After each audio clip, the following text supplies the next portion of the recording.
when we build algorithms that have a high impact on our users, we need to make sure that the algorithm is so-called unbiased.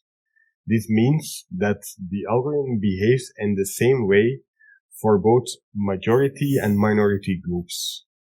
Maybe the best way to explain this is by using an example. Suppose that I built a decision algorithm for credit risk. This means that, for instance, I am working in a financial institution and I built a model that analyzes loan applications. So in that case, I want to make sure that that algorithm is kind of fair and unbiased. So how does that work? Let's suppose that I'm working for a financial institution here in Belgium. In Belgium, we have two different official languages, Dutch and French. Now, if you are operating a financial institution here in Belgium, you want to make sure that the loan application algorithm actually works in the same fashion for Dutch speakers and French speakers. Now, how can you realize this? Well, first of all, you could try to remove the language attribute from the dataset. So if the algorithm somehow does not know the language that I speak, how could it be actually biased?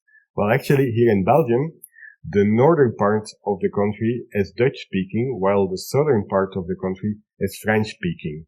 So by using the geography, I can actually backward engineer the language. This is called redundant encoding. So actually just simply removing the attribute does not really help.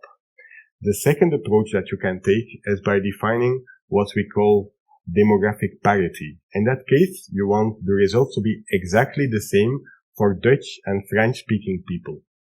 This is in general a fair approach. However, if for whatever reason the northern part would be generally more risk-taking than the southern part, then it would mean that the French-speaking population here in Belgium would actually pay for the risk-taking behavior of the northern part, which is again sometimes not considered to be fair. And so in that case, we sometimes opt for a third definition of bias, which is defining it through what is called equalized odds. In equalized odds, we are going to enforce the algorithm in such a way that the algorithm makes the same mistakes irrespective of the language. So in that case, it is possible indeed that somehow loans for the Dutch-speaking population are going to be more expensive than for the South, but in general, the prediction error should be the same for both minority groups.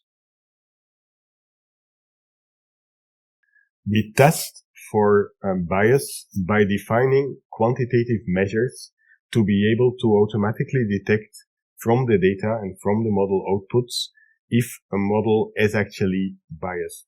However, before we can actually decide on what are the best measures to use, we have to define or decide which definition of bias we are going to use, meaning demographic parity, equalized odds, or equalized opportunity.